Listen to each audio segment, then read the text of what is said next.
नमस्कार, आप देख रहे हैं आज तक, आपके साथ मैं हूं अंजना ओम कश्यप। पाकिस्तान की सेना ने आज भी उस फैसले पर कायम होने की बात की है जिसमें वो भारतीय नौसेना के पूर्व अधिकारी कुलभूषण जाधव को फांसी की सजा दे चुके हैं। उस फांसी पर वो कायम है। तो दूसरी तरफ हिंदुस्तान ने साफ कर दिया है कि दोनों देशों के रिश्तों पर इसका बहुत बुरा असर पड़ेगा और हम हर हाल में कुलभूषण जाधव को वापस हिंदुस्तान लाएंगे। इसी मुद्दे पर बात करने के लिए हमारे साथ पाकिस्तान के पूर्व राष्ट्रपति और पूर्व सेना चीफ जनरल परवेज मुशर्रफ इस वक्त मौजूद हैं। जनरल परवेज मुशर्रफ, बहुत बहुत शुक्रिया आपका आज तक पर आने के लिए। मेरा पहला सवाल सर आपसे यही, भारतीय गृह मंत्री और विदेश सचिव दोनों ने यह साफ साफ कहा है कि कुलभूषण जाधव को फांसी देने की सजा का फैसला हम प्री मेडिटेटेड मर्डर यानी सोची समझी हत्या मानते हैं। इसे हत्या ना कहें तो क्या कहें जनरल मुशर्रफ?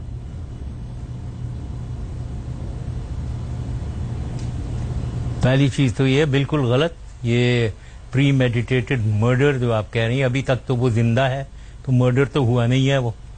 दूसरी चीज ये, और उसके पास अपील की मौके हैं, अपील फ्रॉम मिलिट्री के एपेलेट बेंच और सुप्रीम कोर्ट में जाए और फिर मर्सी पिटिशन, तो ये देखते हैं। और मर्डर का सवाल ये नहीं है, मर्डर तो ये होता है ना कि जो बेगुनाह आदमी हो, इसने तो सैबोटाज और एस्पियोनाज कर रहा है ये पाकिस्तान में, तो ये तो बेगुनाह नहीं है, तो इसको सजा मिली है, एक प्रोसेस ऑफ लॉ को फॉलो किया गया है। तो इसलिए ये कोई, बिल्कुल मैं डिसएग्री करता हूँ कि ये एक प्री मेडिटेटेड मर्डर जो आप कह रही हैं ये गलत है। मेरा सवाल यही था कि इसे प्री मेडिटेटेड मर्डर माना जाएगा। और उसी में जोड़ते हुए फील्ड जनरल कोर्ट मार्शल, आपने एक सिविलियन को वहां पर सुनवाई का मौका नहीं दिया, कोई सबूत नहीं। 5 सबूत आपके सामने रखती हूं परवेज मुशर्रफ साहब, क्योंकि एक तरफ तो कोई भी सबूत जाधव के खिलाफ नहीं है, लेकिन आपके ही सरताज अजीज साहब जो कि सलाहकार हैं आपकी सरकार में, उन्होंने दिसंबर में 2016 में सेनेट के सामने कहा था कि डॉसियर में कोई सबूत नहीं है मीडिया रिपोर्ट्स के अलावा। सबूत नंबर 1। सबूत नंबर 2 जो मैं आपके सामने रखना चाहती हूं सर, वो ये है कि जो कन्फेशनल वीडियो यानी स्वीकारते हुए अपने गुनाह को वीडियो सामने रखा जा रहा है, वो वीडियो की ऑथेंटिसिटी चेक ही नहीं हो सकती कि वो सच है या गलत है, किसी पर भी दबाव में। और ऐसे बात को कभी भी अंतिम सबूत, कम से कम फांसी की सजा के पहले नहीं माना जा सकता है, आप समझते होंगे। तीसरी बात, कोई भी स्पाई, सर आपका तो इतना लंबा अनुभव आर्मी में और राष्ट्रपति के रूप में रहा है, कोई भी स्पाई क्या पासपोर्ट लेकर घूमेगा? इतना मूर्ख वो नहीं हो सकता है, साफ साफ इशारा करती है।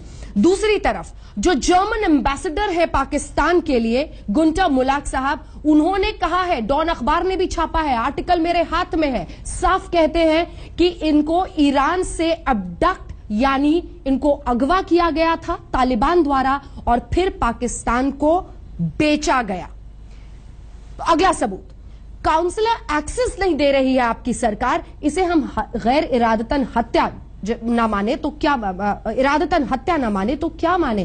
काउंसलर एक्सेस देने से क्यों भाग रही है आपकी सरकार? क्यों छिप छिप के ये पूरा ट्रायल किया गया सेना की तरफ से?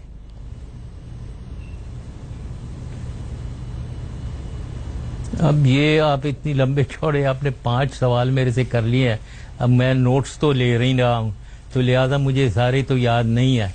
मुझे आखिरी 2 जो हैं याद हैं कि एक तो इन्हें, वो आपने कहा वो इन्हें पकड़ा गया और फिर बेचा गया ना। वो बेचने वालों को आप ले आए टीवी पे, अपने दिखाएं जरा कौन थे जिन्होंने इनको ईरान में पकड़ा और हमें बेचा गया है। ये तो ये मुझे तो नहीं मालूम, मुझे ये मालूम है कि वो पाकिस्तान के बलूचिस्तान में पकड़ा गया। जर्मन एम्बेसडर ने बोला है, सैबोटाज कर रहा था, जो वो खुद माना है। दूसरा, आप डॉक्टरिंग के बारे में पता नहीं है जर्मन एम्बेसडर ने किस सिलसिले में बोला, आई डोंट बिलीव दैट। मैं बिलीव करूंगा जो मुझे मालूम है, जो फौज ने मुझे बताया, मुझे पता है और वो मुझे मालूम है कि वो ट्रूथ है।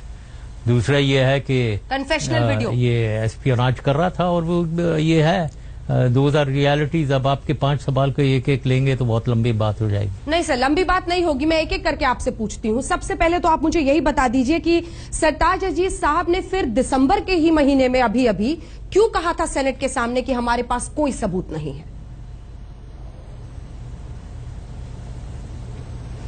वो पता नहीं किस सिलसिले में, किस मूड में उन्होंने कह दिया होगा, लेकिन मेरे ख्याल में बाद में मैंने चेक किया था, बाद में वो उन्होंने कहा वो नहीं, वो गलत समझे गया है और वो उन्होंने बाद में बैकआउट किया है उससे। मूड कोई में। ऐसे सबूत उस वक्त शायद ना हो और बाद में हो गया हो, तो मुझे मालूम नहीं है। मतलब आपके सेनेट के सामने सर कोई मूड में कुछ भी बोल देता है?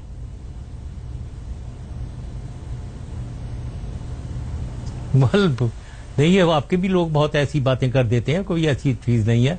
वो उस वक्त शायद सबूत ना हो, I am not too sure, और वो उनको शायद सबूत का उनको पता ना हो, उन्होंने ये स्टेटमेंट दे दी बाद में, लेकिन सबूत पूरा है।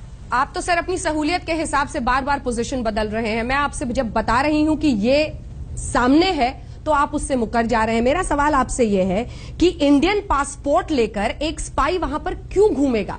आपका तो अनुभव है सर सेना का, आपको तो पता होगा।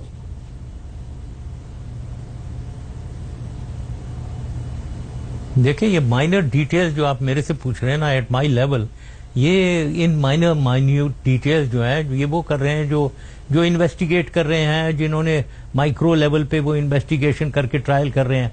मैं इस लेवल पे बैठा हुआ, मुझे ये पूरी इतनी डिटेल्स नहीं मालूम है कि क्या वो कौन से कागजात लेकर घूम रहा था, कौन से नहीं घूम रहा था, मुझे पता नहीं है ये बात है। काउंसलर एक्सेस आखिर क्यों नहीं दिया जा रहा था?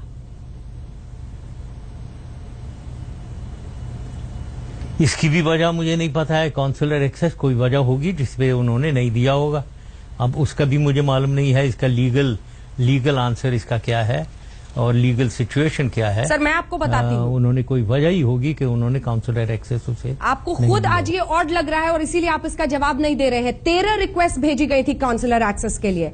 वियना कन्वेंशन के आर्टिकल 36 का सीधे उल्लंघन करते हुए पाकिस्तान ने हर बार इनकार कर दिया। आप तो आर्मी में रह चुके हैं, आपको नहीं लगता है न जाने कितने लोगों की लिस्ट है तिहाड़ से लेकर तमाम जेलों में हिंदुस्तान में जो एस्पियोनाज के केस में पाकिस्तान में ट्रायल फेस कर रहे हैं, लेकिन हम उन्हें कोर्ट देते हैं और उसी के साथ सुनवाई देते हैं। हम कैंगरू कोर्ट में पाकिस्तान के आर्मी की तरफ से ऐसा कोई फैसला नहीं सुना देते हैं। और इसीलिए मेरा सवाल आपसे फिर है कि अगर नियत में खोट नहीं थी, बैड इंटेंशन नहीं था, तो काउंसलर एक्सेस क्यों नहीं दिया गया वियना कन्वेंशन के आर्टिकल 36 के अंडर?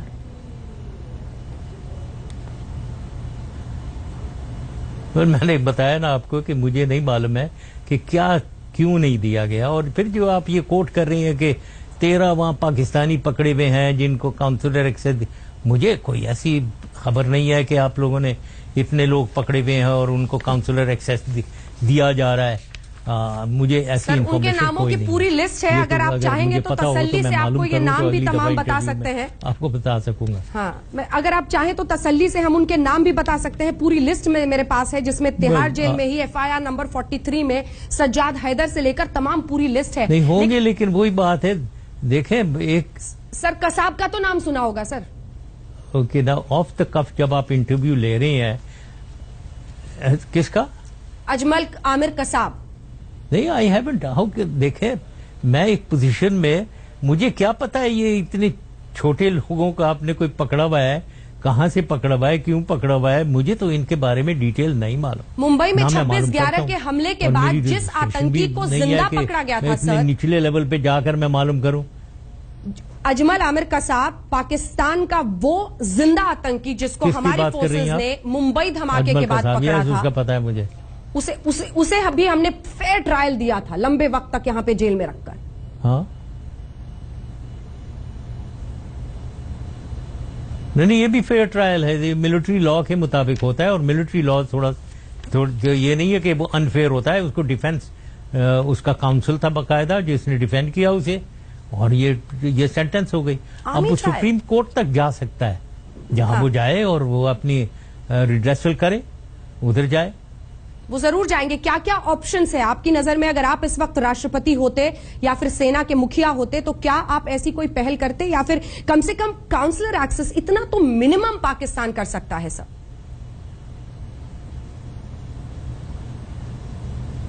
पता नहीं मुझे, मैं इस पे कमेंट नहीं, क्योंकि मैं हुकूमत में नहीं हूं, ना मैं हुकूमत चला रहा हूं, तो मैं कमेंट नहीं कर सकता। और मैं कोई ऐसी बात नहीं करना चाहता हूं जिसने हुकूमत ने एक फैसला किया है, उसकी कोई वजह होगी। ना मुझे वो वजह नहीं मालूम है, तो मैं कमेंट नहीं कर सकता हूं इसके ऊपर क्यों काउंसलर एक्सेस नहीं दी गई है। लेकिन क्या आपको ऑड नहीं लग रहा, ये आपको अजीब नहीं लग रहा कि पाकिस्तान ने ऐसा किया है एक पूर्व अधिकारी के साथ? नहीं, अजीब क्यों लग रहा है? अजीब नहीं लग रहा है, मुझे मालूम नहीं है तो अजीब क्यों लग रहा है? मुझे नहीं पता है। तो कोई अजीब नहीं लग रहा है, ऐसी बात नहीं है। कोई वजह होगी कि उन्हें उसे काउंसलर एक्सेस नहीं दिया। भारत सरकार ने कहा है कि हम किसी भी हद तक जाएंगे कुलभूषण जाधव को बचाने के लिए।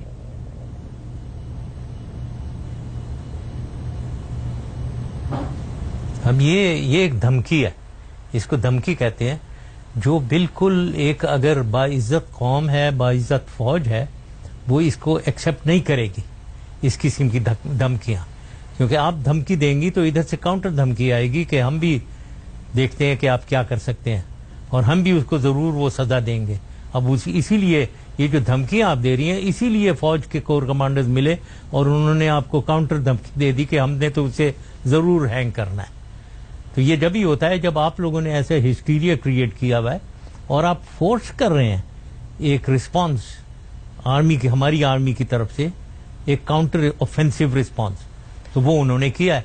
तो ऐसी एस्केलेशन इसी से होती है, आगे चलता रहता है मामला। ये फोर्स करना नहीं है सर, ये अफसोसनाक है कि आपकी सेना को सामने दीवार पर लिखी हुई बात भी पढ़ने में समझ नहीं आती है। सवाल ये है कि एक सिविलियन को ना आपने सिविलियन कोर्ट में प्रॉपर ट्रायल दिया, ना आप उसे काउंसलर एक्सेस देते हैं, और तीसरी तरफ आप आंखें तरेर के कहते हैं कि हम तो हर हाल में इसे फांसी देंगे। अगर आप ऐसा करेंगे तो जाहिर तौर पर हिंदुस्तान हर मुमकिन कोशिश करेगा कि अपने एक पूर्व अधिकारी को बचाए।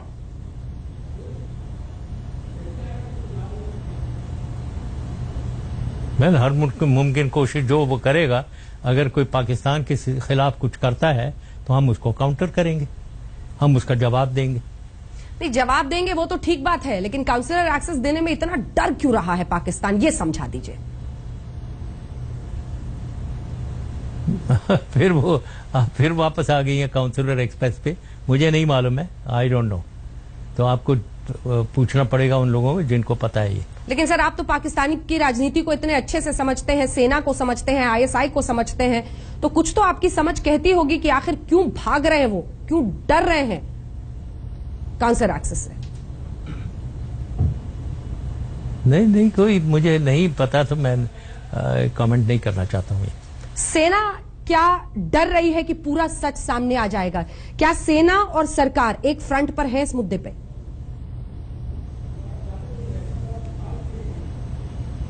हाँ, जरूर होंगी, एब्सोल्युटली, क्यों नहीं होंगी। सरकार और गवर्नमेंट और आर्मी जो है एक ही पेज पे होंगे, डेफिनेटली। मैं आपको बताती हूं ये सवाल क्यों आ रहा है, क्योंकि अब्दुल बासित जो यहां पर एम्बेसडर हैं, वो दरअसल भारतीय कोस्ट गार्ड की तरफ से 2 पाकिस्तानी सैनिकों को बचाने के लिए धन्यवाद करने के लिए जाने वाले थे विदेश सचिव एस जयशंकर के पास। लेकिन उसी वक्त खबर आ गई अचानक पाकिस्तान की आर्मी की तरफ से बयान के जरिए कि फांसी दी जाएगी कुलभूषण जाधव को, और फिर अब्दुल बासित को समन करके बुलाना पड़ा कि ये क्या हो गया। तो शायद उन्हें भी इल्म नहीं था और ना नवाज शरीफ साहब को।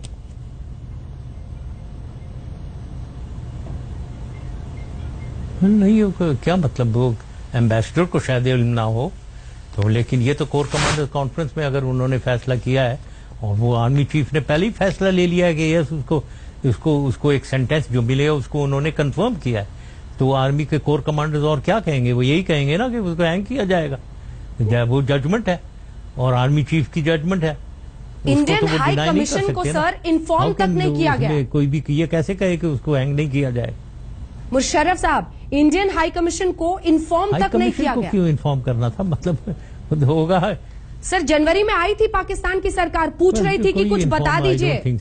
सर, इसी साल के जनवरी में, मैं आपको बता देती हूं, इसी साल के जनवरी में पाकिस्तान सेना ने बाकायदा जानकारी हासिल करने की कोशिश की थी कि आप हमें बताएं कुलभूषण जाधव के बारे में, और हम उसके बाद ही आपको काउंसलर एक्सेस देंगे। लेकिन फिर भी काउंसलर एक्सेस नहीं दिया।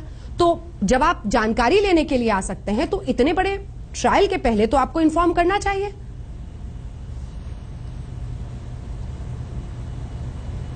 पता नहीं क्या जानकारी के लिए आए, आई मीन आपके पास आए, आपके एम्बेसडर के पास गए, किधर गए, कहां वो गए कुछ मालूम करने के लिए?